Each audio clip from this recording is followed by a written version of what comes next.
We're just so busy with life. Why do you think people should actually take time to care about politics? What party wants more control? If it bleeds, it leads. But I'm a firm believer everyone should vote. If you don't vote, you don't have a right to complain. Yeah, just listen to the news. They'll tell you everything. Just believe them. They never lie. But is it actually true, or is it just causing more fear? Just because you're the loudest doesn't mean you're right. I think without education, that's why we keep finding ourselves in a mess.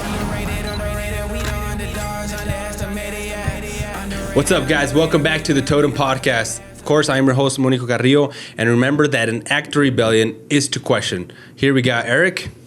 What's up, dude? I saw a quote today that I thought was pretty interesting. I don't know if you guys might recognize it or not.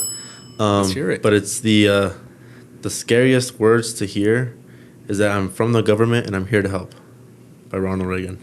And I thought that kind of describes our guest today perfectly. That's perfect. I think it's going to go perfect with our guest. So I'm going to give her a little intro, Eric, because she has quite the resume.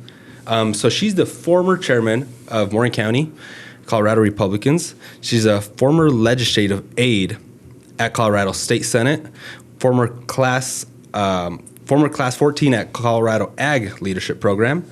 She's soon to be LPR graduate, and now she's running for Colorado House District 63. Dusty Johnson, welcome to the show. Hi, thank you for having me. Yeah, thanks for being here. It's quite the resume. Thank you. Is that the one you found on my website? Yeah, I got that from Perfect. your website and a couple other stocking places. And the LPR one was, I was an LPR, I went through it, so that's great. So. Yeah, I'm excited. It's a lot of reading. That's what I'll be doing this weekend. So you're currently in LPR right now? I am, yeah. So How's I guess that going? I don't know how you word that. I'm a classmate right now. I'm not an alumni. Or I'm going through the program. I don't know how you're supposed to. Yeah. I don't know the right wording through it, but I mean, you graduated, you should know. I'm a graduate. All you need to know is that she's part of the Cool Kid Club now. But I want to start off, so you have quite the experience in politics. I want to know, why did you get in politics at such a young age? Because most of the politicians are older. Why at a young age? Yeah, no, it's my mom raised me right. She walked in, I was 3 or 4. I was yelling at the TV for some campaign ad or debate. She said, "You are not going to be a couch potato that complains and does nothing. If you want to complain, you have to do something about it." So I've kind of wanted to do the political route since I can remember, making change, just because I was always taught you can't just complain and not do anything. If you don't like something, fix it.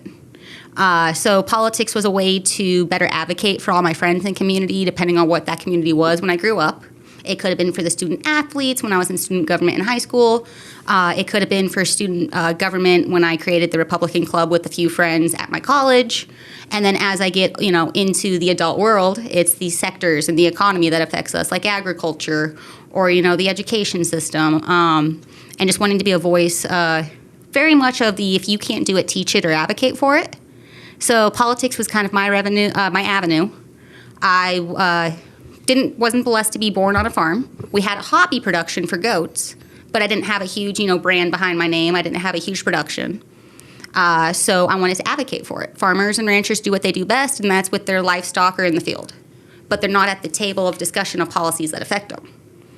Same thing could be said about, our military personnel. I wanted to be in the military. I had some health issues, so I didn't get to go that route to serve our country, but I could help serve those who serve us.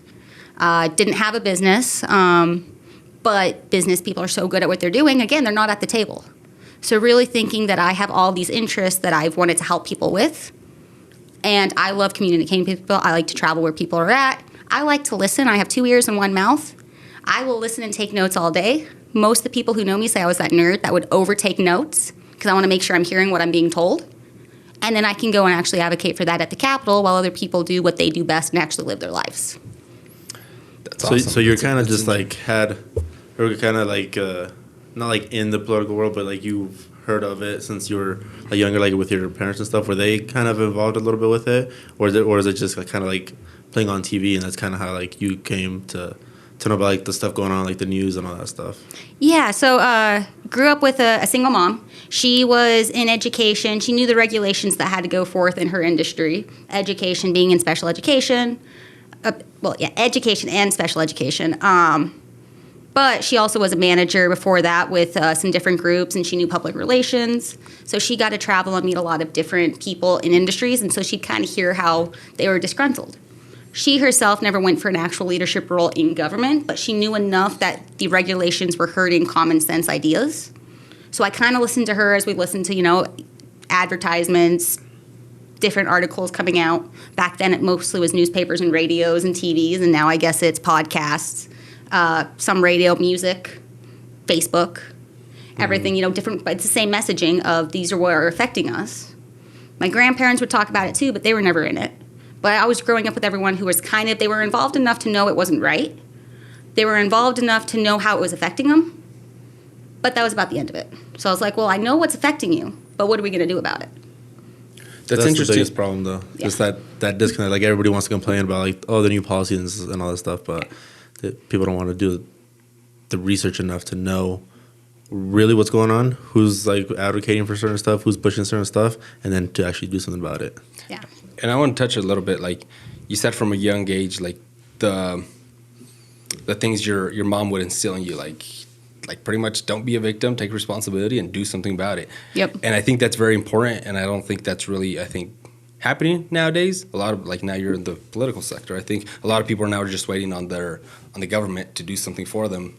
It's don't ask what your government can do for you, ask what you can do for your that famous quote right there. Yeah. But I'm just, I'm just curious, how it came along. Did she have other things in her life that she wanted to instill that in you, or how do you think that went across? Yeah. So she's very much a tough lady. Everything she has, she's worked for. Always came from humble beginnings. If you want something, you chase after it. She doesn't think there's any, especially being in special education. There's nothing that can stop someone from doing something. They just have to know the correct resources to help assist them. And that's what she installed of, well, you might be a kid right now, but get involved with student government. It'll help you reach out to your council members and the commissioners. Don't let your age stop you. Or I went through a lot of medical stuff going into the military. Well, guess what? You've learned a lot through the medical. You've learned a lot through going through the hospitals and being a patient. You didn't play the victim and say, I can stay in bed all day and complain. You went out and no one actually knew you were sick. No one knew what was going on with you, so you were going and helping other people. It was just always, she was my soccer coach too. So imagine trying to talk back to your mom and soccer coach. I did a lot of laps. I learned quickly, so I didn't have to do a lot of laps. But you definitely learned that respect aspect. Was she harder on you than everybody else? Or did she try to treat you fair? I think she definitely wanted to make an example that she didn't have bias of my brother or I, so she was harder on us, just so there was never an idea of why do they start all the time? Why do they get so much playtime? Well, it might be because she beat you or he beat you, my brother, at the mile, or because they had this many goals or blocks the last game we played soccer. But she definitely was harder on us, just so there was never that idea that she was easier on us or favored us. I appreciated it because it meant I had to work a lot harder, and it allowed me to walk on to my soccer. It didn't allow me, but it assisted me in getting better so I could walk on for college and play. If she would have babied me, I don't think I would have ever had that. And every other coach I had after her seemed so nice compared to her.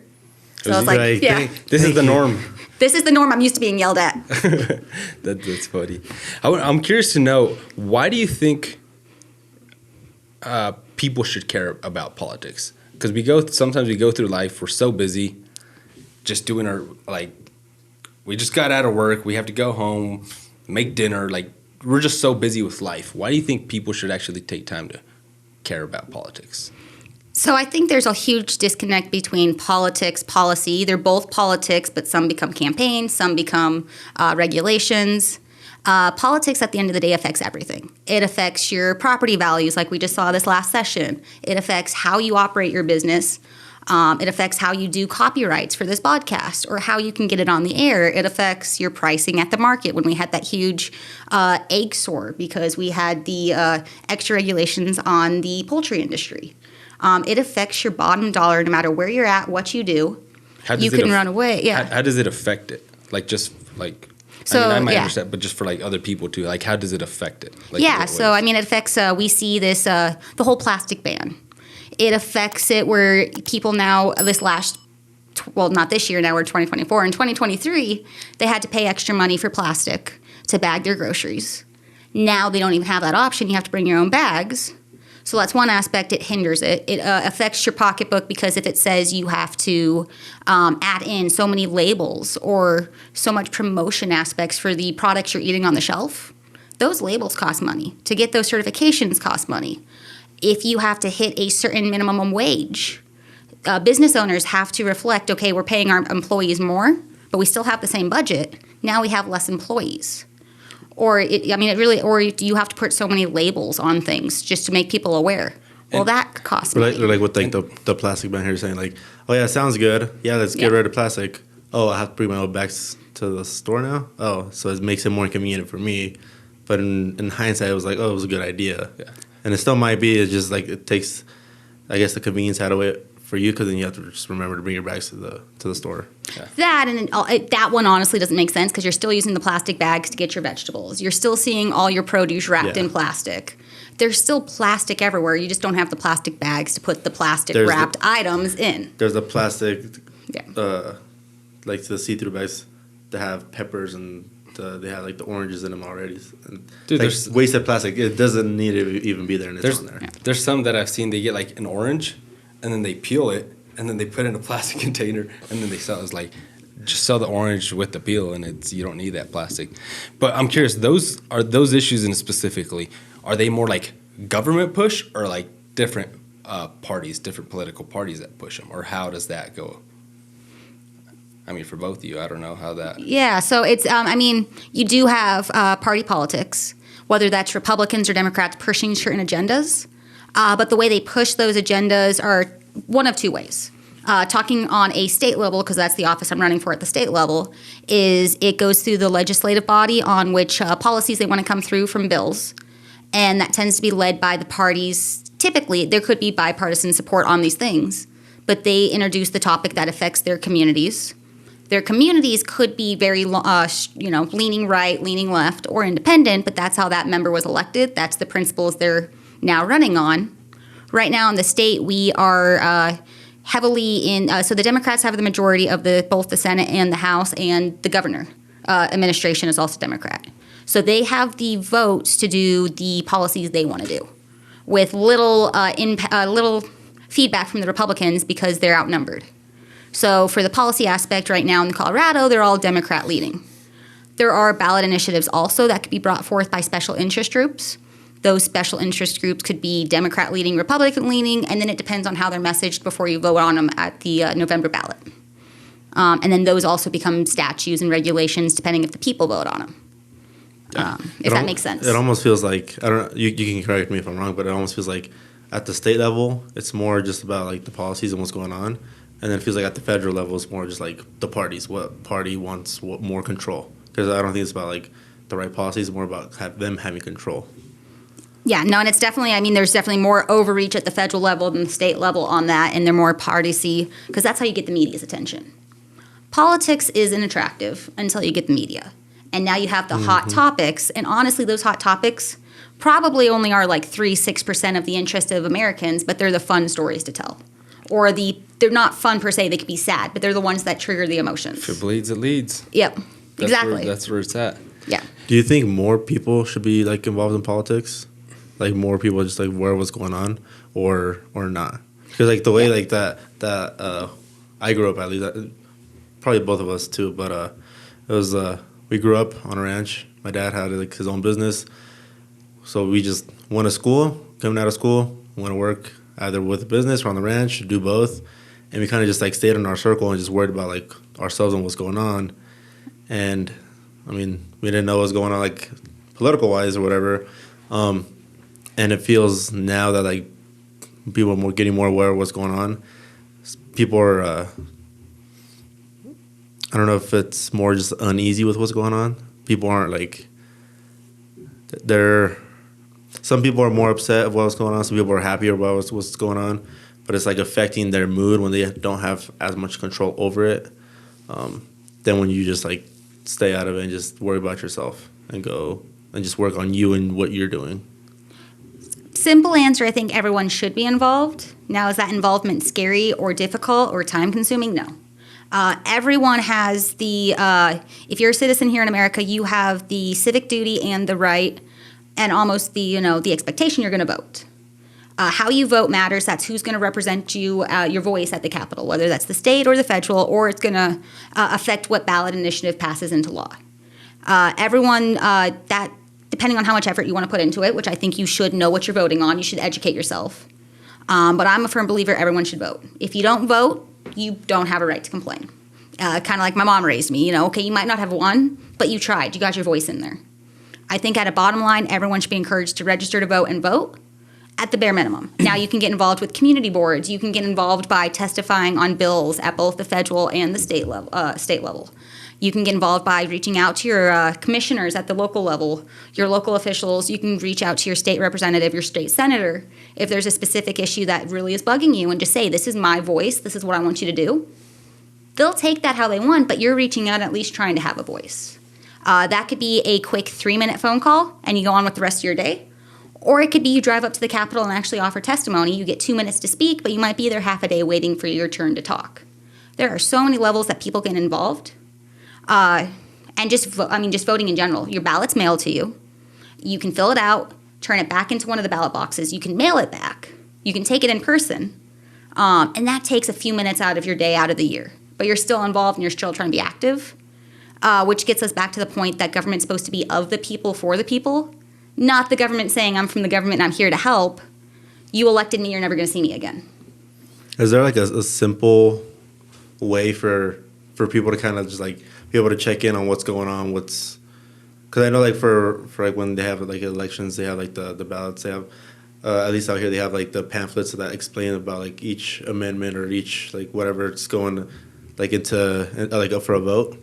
Do you have something like that like on a like I guess bigger picture where like this kind of what's going on in the state right now, like just like an update? Yeah, just listen to the news. They'll tell you everything. Just believe them. They never lie.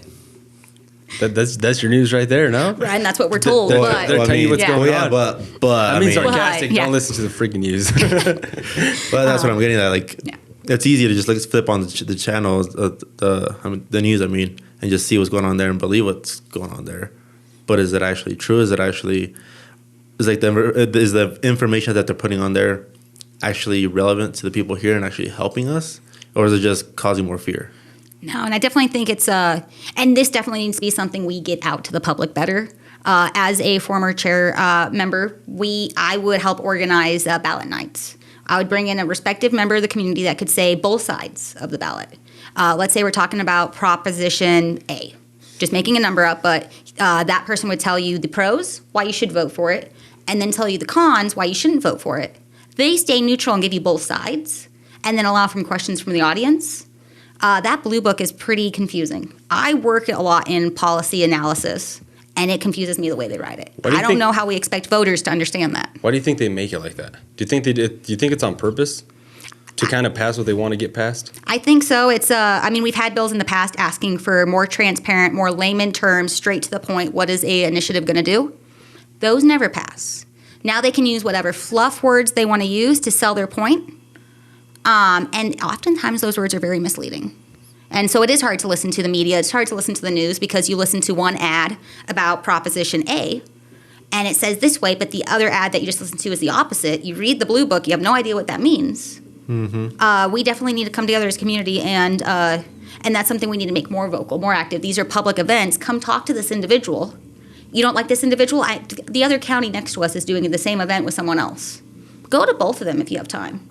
I think, some of these, we're getting better at technology. You could Facebook in and watch from the comfort of your room and watch this debate going on and get better informed. I think that's one thing that should be used more. Is like, we have the technology for it. Why not just go live on Facebook so people are live on YouTube so people can actually tune in to be able to watch what's going on? Because they might have a really busy day, might have a really busy schedule. They can't drive all the way into town or all the way down to the Capitol or whatever, but they can tune in like on their phone for a couple minutes and see what's going on. Yeah. No, and that's something I think we need to get better. I had to get better at that too, as well as a chair. I didn't want to use the technology. I was you show up and you get the information, but you also need to make sure you're getting the information to those who don't show up. Whether they didn't know about it, they don't have the time for it. It could be they don't care, but maybe they care enough to click in and at least listen to it, even if it doesn't mean driving to that meeting. So I think we definitely need to help meet people where they're at, but also challenge people to get more informed and educated. And I think it goes both ways.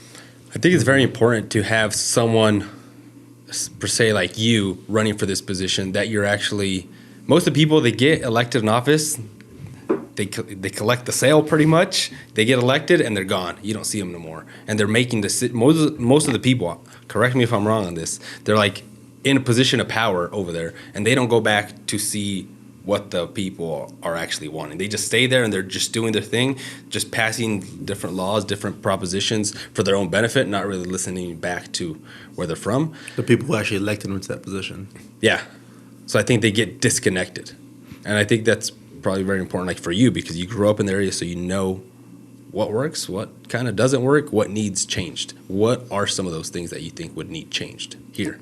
No, and I agree. There is that huge disconnect, whether that is they're influenced by power, or it's the idea that you are trapped at the state level. You're in Denver for almost 5 months of the year. You're only hearing from those who are the vocals. They're calling in and actively reaching out, but that's a small percentage because a lot of our voter base is not active. So now you're hearing the loud voice talk, not the majority of the voice sometimes. Just because you're the loudest doesn't mean you're right. Right. And that's what I saw as an aide at the state, both the state and the House. They do a, all in favor say aye. It's hard to tell, and sometimes in meetings, which aye was louder. Or does it matter which aye is louder because you already know where the vote was happening? Which should is almost have like a button, like yes or no, and have everybody push it, and then pops up on the screen. Okay, yes or no. And they do have that at the state House. They didn't have it in the state Senate, so they both operated at like different chambers. So I'm excited to push those buttons. Push people's buttons, but push those buttons to vote on the House side. But I definitely want to be easy to access because we need to remember that while you're electing someone, you're hiring that person. So you referenced my resume. I put it on there because I want you to hire me. I want to be working for the people, not working for the giant interests, but the people who actually elected me. And be easy to access. Yeah, everyone doesn't want to voice in. They don't know what's happening. It's hard to tell. Well, I put, my email, my cell phone, my home address. I want to make sure I'm getting out to the people or making it easy for them to get out to me. Do you think that people, before they run for a position, like what you're running for, have some sort of resume behind them? It's not like just like the first thing they're doing? Like they actually have some sort of experience in something, so they kind of know what it kind of works like, what it looks like and stuff? I would like to say yes. I mean, at the end of the day, it's up to the voters on what they want. They're the ones electing, so if someone is okay electing someone with no experience, and the people all vote for that, that's that constituency base wanting it. But it could be just a popularity contest too, though. Like who's more vocal, who has a better marketing team, not necessarily who's better and what's better for the community. Exactly, and that's why we need to get over the shininess of politics and actually get into the tough discussions of, you might not like my answer, but I'll tell you the truth. And I'll be honest with you, I won't just say yes to you and then go vote no because I want you to like me. And I know you're not going to go watch the vote count. I don't want that to be a deceptive trade that we start. How has that worked for you, say, like out here? Because out here, it's rural. And it's a lot different than up there. Yeah. Over here is like usually, I'm guessing, more men, I guess, or maybe in the positions. Correct me right there. But how have you dealt with that? Because you're a woman and you're younger. So how do people react to that? Yeah, no, and it's definitely something I think is always going to follow. I know out here we're blessed. We have a lot of strong women also on the farms running businesses. I think at least out here in rural Colorado, it's more of you prove yourself or respect you. We don't care if you're man, woman, your age. You have to prove your worth. It could be tough to prove that worth out here. It's a lot like, very much that Western style, but you prove that. You prove what you're talking about. You'll have respect at the table. You're not coming in just because you have a fancy title with you. But definitely, like, especially on that younger side, people are saying, we have so many older politicians. That seems to be the norm because maybe they have more life experience. But at the same token, maybe all that life experience sometimes makes them set in their way and they're not open to looking at new things. They're not open to change. They're not open to adapting, or it's always been this way. Why would we? We're going to do it just because that's tradition.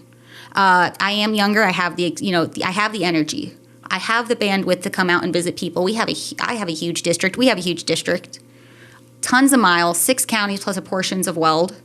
I think younger fits on that side of, I am ready to adapt. We need to get better into technology because people are more remote these days.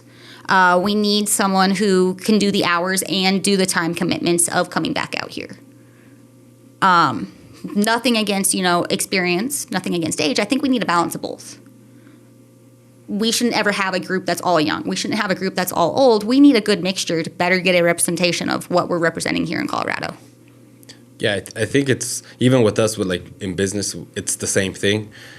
Usually, if people are older, they're like, "Oh, what are you gonna tell me about business? You're younger and all this stuff." So they're not open to change right off the bat. And I have a big thing, and a lot of people don't like it, but I think respect is earned, not given. And I think just because someone's older, sometimes they just expect you to give them more respect just because they're older and they have all this. And it's like, I used to think like that. Like now, it's like no.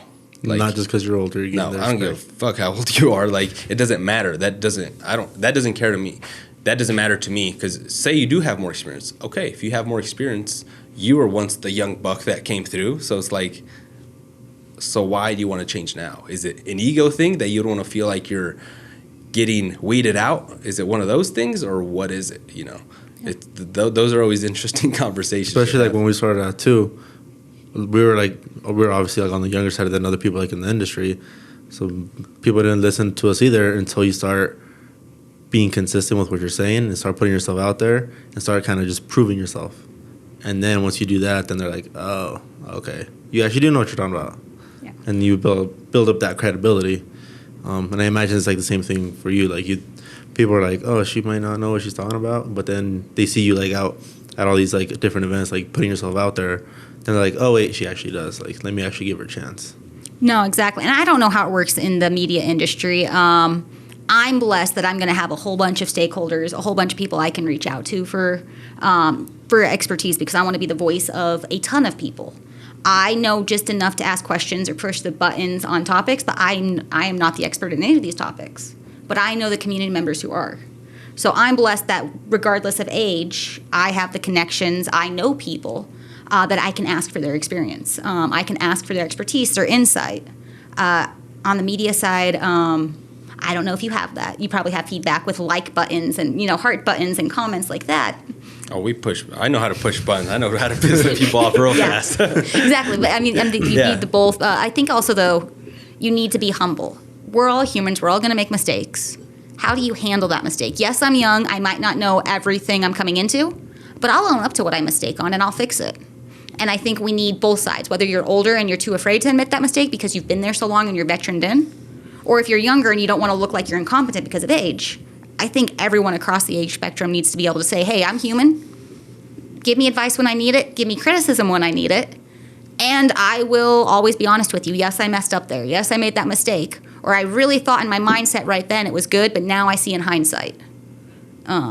And I don't know how forgiving media is in that regard. If you say, hey, I made a mistake and you move forward, is that good for you all as well? Or like that humbling aspect of you don't know everything. I think it's just taking responsibility of what it is. I think a lot of people, like you get caught lying or you mess something up and you keep trying to fix it and it's just going to make it worse and worse. It just keeps snowballing.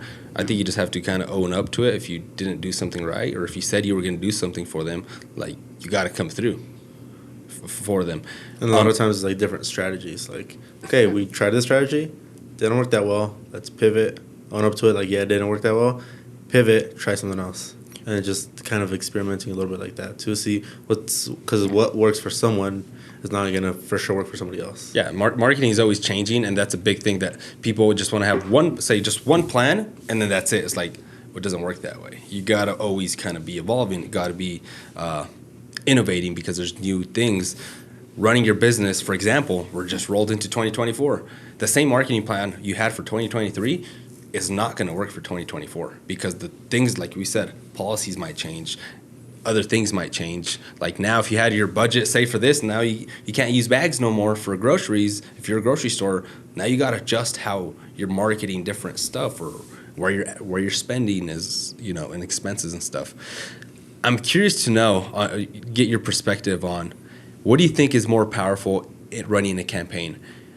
Because you need endorsements to get it. Do you think it's more the money, the endorsements, or the people the connections?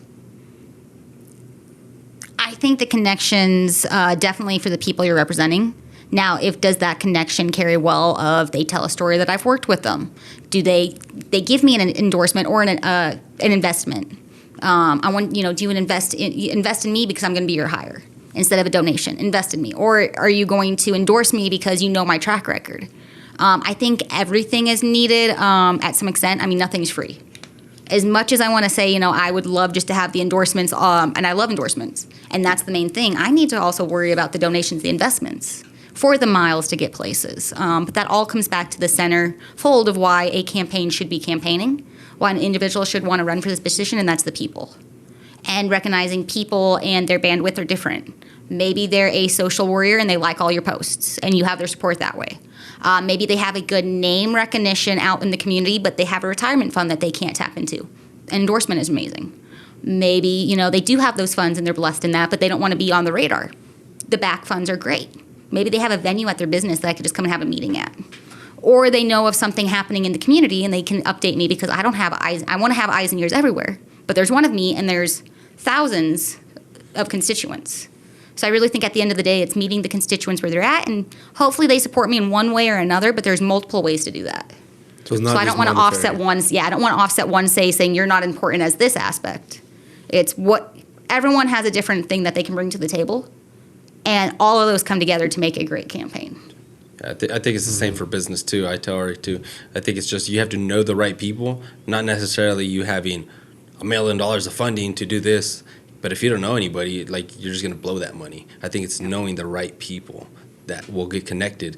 Maybe because if you get connected to the right people, they might be an investor themselves, or they might be an angel investor themselves, or whatever. So I think it's more the people, not as much money. It's just a piece of paper, I guess, at the end of the day. Yeah. Because I think one of the things you said earlier was you're not an expert in everything. You just know how to ask the right questions. And I think that's important. I think as a representative that you're representative, you're not expected to know everything, but you're expected to be able to understand what the district needs. What do people actually want to see? What do they actually need changed? And then and if you have a question about something that's where you use the experts that are in the communities to actually get.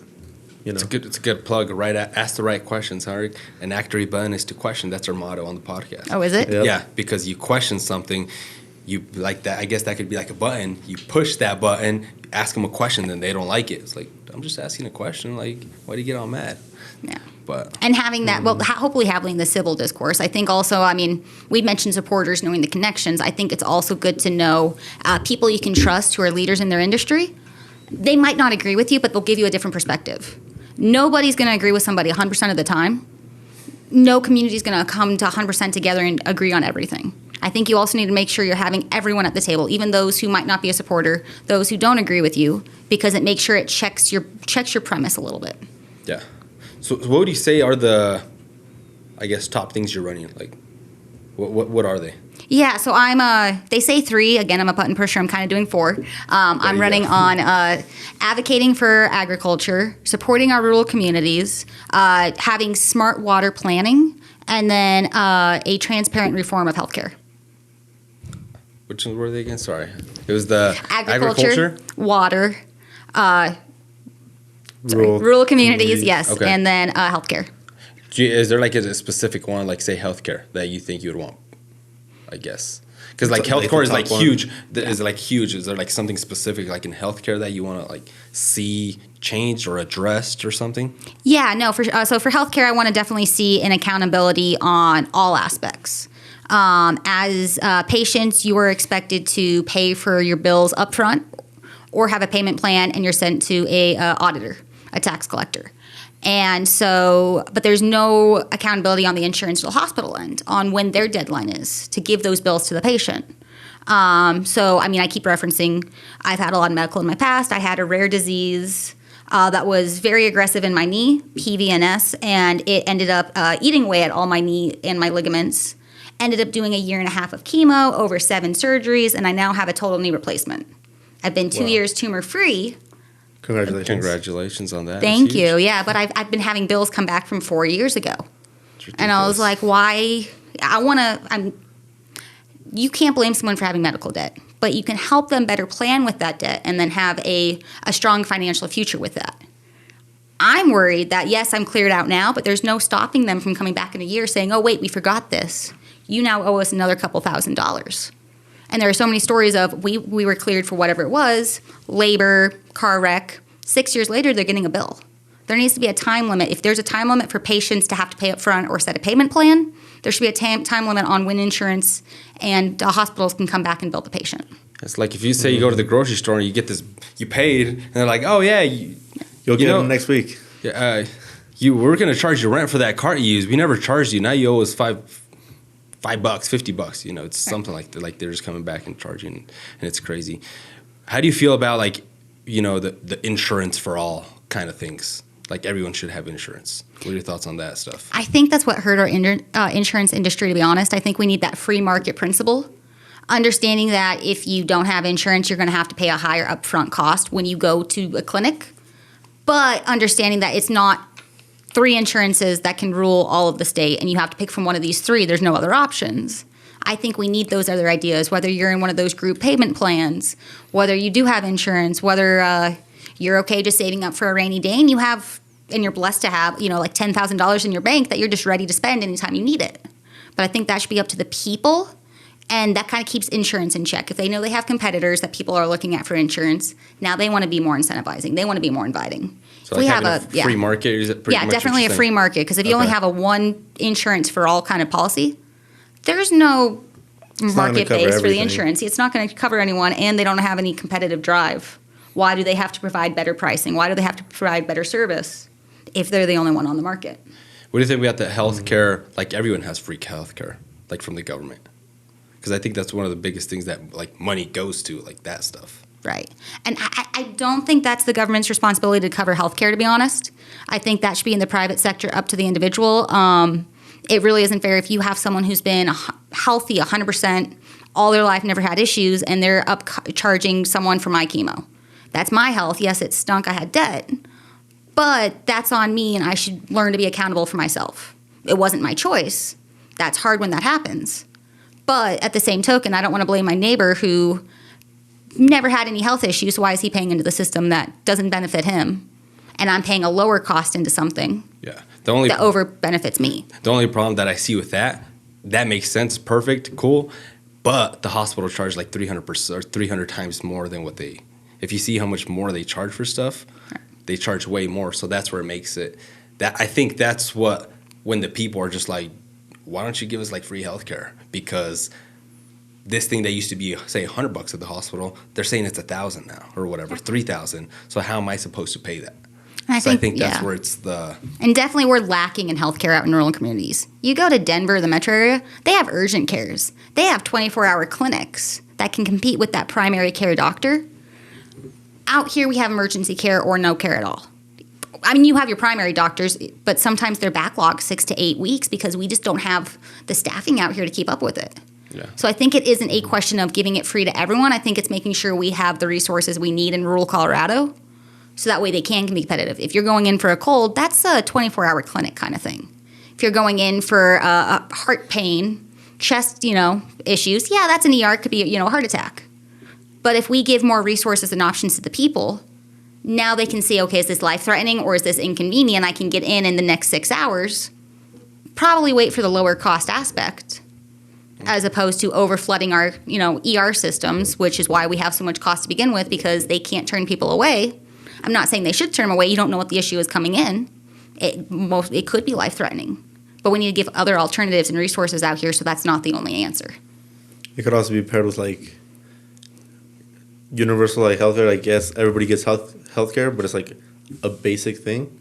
Just the basic things a couple doctor's appointments a year, or if you have a big medical expense, it's going to cover up to this much, and then whether you use it or not is up to you. And then on top of that, then you can add in your own additional healthcare to that. It'd almost be better even having a healthcare system that covers the big expensive stuff, like the chemos and the big surgeries and stuff. You'll see the prices of those go fucking down right away, because that's where they're making their money. I think people can pay for a consultation when they go $100, $150, but when they get something that's $50,000, $300,000, that's where they have the insurance cover that.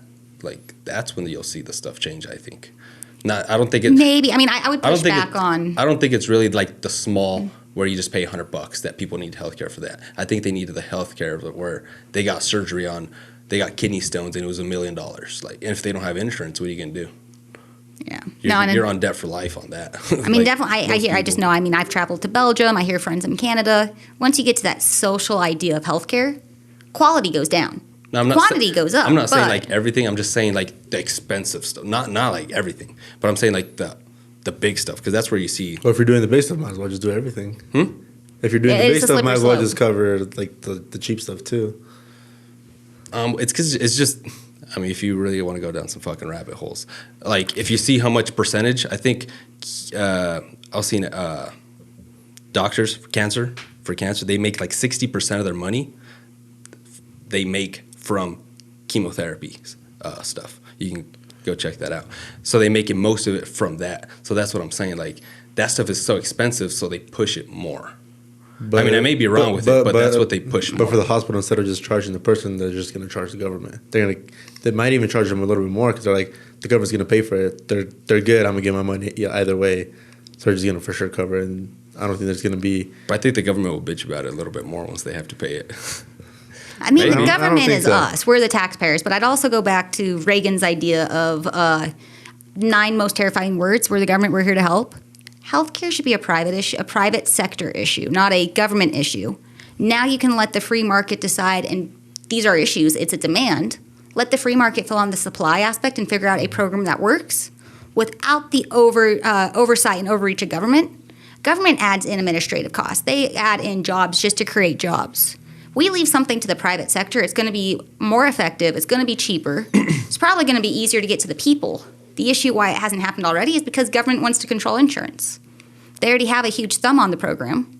Get government out of it and let the people and the communities work together. I am more than confident that will figure out something that helps community members, because that's why it's called, I mean, it could be a charity aspect, but charity voluntarily is amazing. Charity or socialist projects by government is now the government saying, you've earned this money, but you don't get to keep it. We're going to decide. We say it's government money, but at the end of the day, it's your taxpayer money, and that's why you're overtaxed. Yeah, I mean, my thing is still like, I mean, for me, it's hard because I've dealt with stuff personally.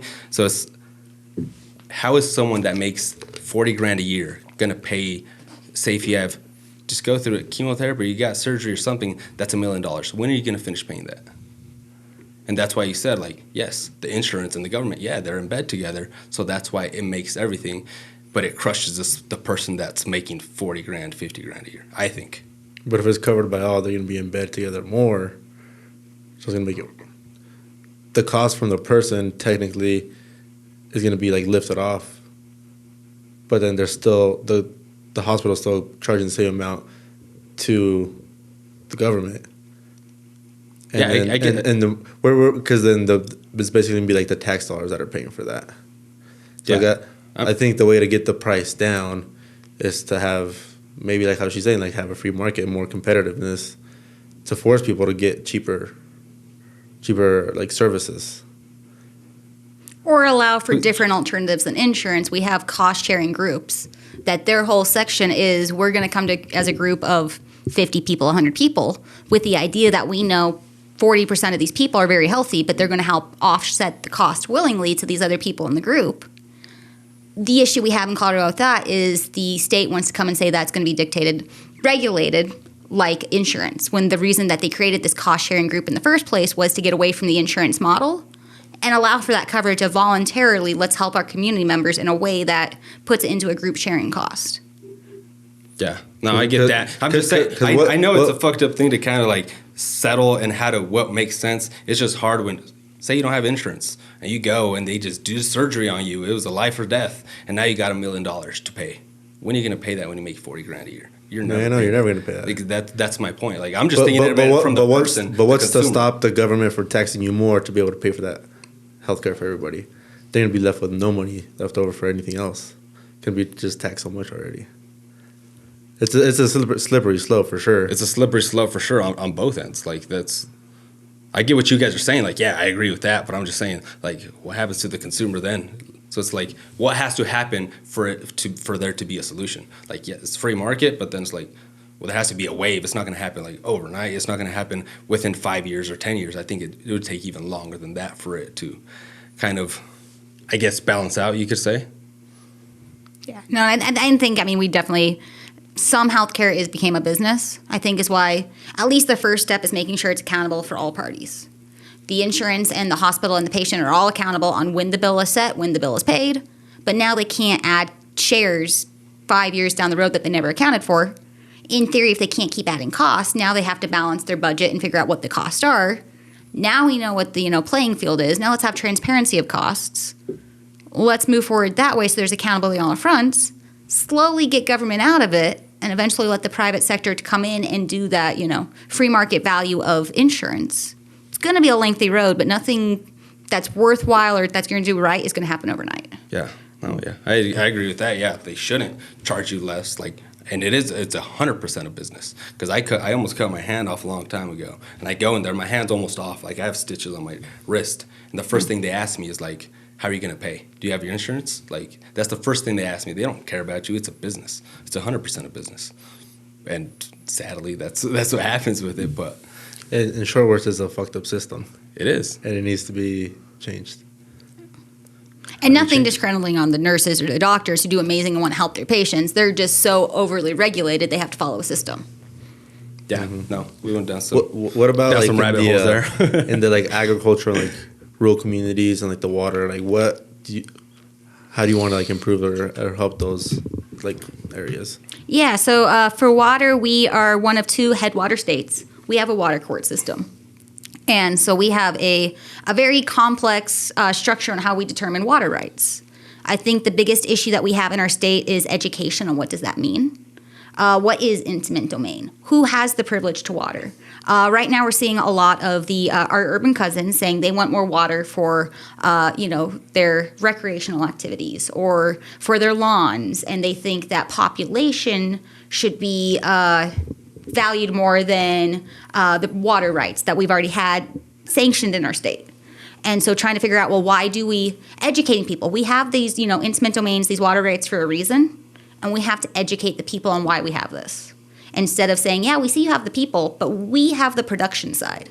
We use our water 2-3 times compared to the one cost you use it before it comes down throw to us. Water is going to be a huge educational front on why do we do things the way they are. And I think without education, that's why we keep finding ourselves in a mess. Same with agriculture. We need to better educate and open up that education to our, the food doesn't come from the grocery store. It doesn't come from your pantry that your mom just bought. It comes from the field or, the livestock, the feedlot. And so we need to make sure we're educating, I think is the biggest thing right now is an educational outreach program. When you don't know something, you tend to, maybe in good conscience, try to regulate that. But that ends up hurting more than if you would have known what's happening. And so I think with more education, we'll learn that, our farmers are the best stewards of the land. Our ranchers are the best they practice animal husbandry, and they're the best at that.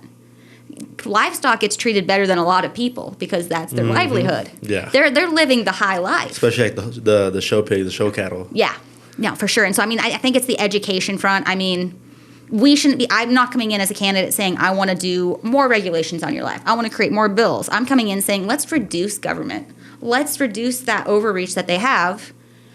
And, all theory, it's not how many bills can I pass, but how many can I stop? How many can I back roll? How many can I get rid of to let you live your life? So I think it's really much an educational piece, and that goes both ways. I know the rural areas. I might not know the cities.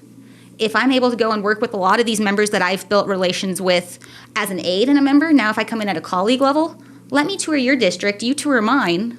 That bill might be good for you and your area, but let's make an amendment so it doesn't affect mine. Or vice versa. I really need this bill out here for my people. I get it might not, affect you or it might hurt you, but let's add in that caveat of an amendment that we're not looking for cookie size, one-size-fits-all legislation in the state. We're really just trying to fix our own communities in a way that doesn't hurt the others. The big thing he says is the education aspect of it. I think that's going to be really important because people who live up in the bigger cities, they don't really understand what's going on out here, out in the plains with the feedlots, the farms and all that stuff, and how we need to take care of that and protect that. And it surprises me. I'm going to go to National Western Stock Show that's coming up, and it's one of my favorite times of the year. But they have stickers. I met a farmer. I pet a cow. And how many cows do we pass out here? And they've never seen a cow in their life. It's a huge, it's the way they live. We have different lifestyles. There's nothing wrong with that, but let's educate and bridge that divide. Let's make it so it's, I know what a cow is. I know where my food comes from. I might not be an expert in it, but I kind of understand the system now that it's thanks to the farmer or rancher I'm eating and not the person who stocked my shelves because the food magically came from the basement. Yeah. And we're talking about it the other day about like the pesticides and stuff, right? Like people over there, they're passing it like, yeah, but they're not out here seeing how it actually helps like the farming stuff we're saying, right? So Yeah. spraying the weeds and stuff. Shouldn't these pesticides help you guys do stuff faster? I was like, actually, no, because it's going to fuck up the soil, fuck up like everything else. And they think that it's going to be better, but it really isn't. And in pesticides, they are so overregulated at the federal level. There is a place and purpose for them, and if you do it per regulations, they're actually very healthy and safe. And there's a reason we have them. It's just like anything, if you go buy something and don't read the label and you open it, you might have just exposed yourself to something. But that's why we have experts in the industry that are in charge of regulating and controlling and applying all of that. So, you do hear one of those, some of those off-end stories of, well, this happened because of this and this. Well, did you go through the classes to be safe about it? Did you use the correct amount with the water input? Did you actually look into how this is working in your terrain? The answer is no, they don't know about any of that. But that can be said about any industry. You're driving high, heavy equipment. You're trained to do that. I'm not. I'm probably going to back that forklift accidentally into the wall. It's the same concept. I'm not the expert in it. And we need to, in our society, we're so quick to say we're the expert at everything because of Facebook, because of TikTok, because of social media. It's on social media. It has to be true. I watched a 30-second video on this. Now I know everything about it. And that's the society we live on. We have to say, no, it's okay not to know everything. There are ways to get reliable information and be educated. But understanding, until you go through all those certifications, all those trainings, they know what they're doing. And you know what you're doing in your field that they would not know about. So it goes both ways. Yeah. What's something that you felt like in your professional career, personal life, that has kept you from moving forward? Like doubts, insecurities? Like, do you have anything? Yeah, no, it's definitely, I feel a lot actually that I'm not anywhere near the smartest person in the room, any room I walk into. And that could be, it could be intimidating. But I feel like you are most of the time, though. No, I surround yourself short. I surround with the experts of the room, and I'm okay asking those hard questions or the questions that I don't know the answer to. There's no such thing as a dumb question, and until that question's asked, you don't know it. So I think that's been one of my intimidations, and it's also I kind of understand. I've tried to well verse myself. I've had an EMS certificate, so I kind of understand healthcare. I did try to go the military route. I know how hard it is to get in and how intimidating it is when you're filling out those forms, even if you're not selected. Farming, ranching, I've been a rent-a-hand. I've done, hobby goats. I've done 4-H FFA. I've been in all of these different lifestyle sectors just enough that I could start the conversation. My biggest fear is, though, I have not been in those industries. And so I'm hoping people will actually communicate with me and tell me their stories to help better advocate for our area. And you don't have to put your name on your story. I get a lot of people want to just be left alone. They don't want the government. And that's where I really want to be like this microphone. You tell me your story, and I'll say someone from my community, someone from my area. Doesn't need a location, doesn't need a name. But those stories are going to carry a lot more weight at the Capitol than me saying, I know a little bit of everything, so this is why we should vote no or yes. Stories are powerful. So I think it's definitely it's the support aspect. And, I've surrounded myself with a lot of people I can ask questions on. But that is an intimidating factor of there are so many things that you don't know about, and there's no way to know. They say jack of all trades. I'm not sure if that's always good or bad because you don't know enough about anything to actually fully put a stake on it. Yeah, exactly. And so that's why I'm so, it really is a community effort, and I want you to hire me because then I can come back and ask you as my boss, what do you think of this? And we put so much emphasis that the elected official has to be the end-all, be-all. They're supposed to know everything.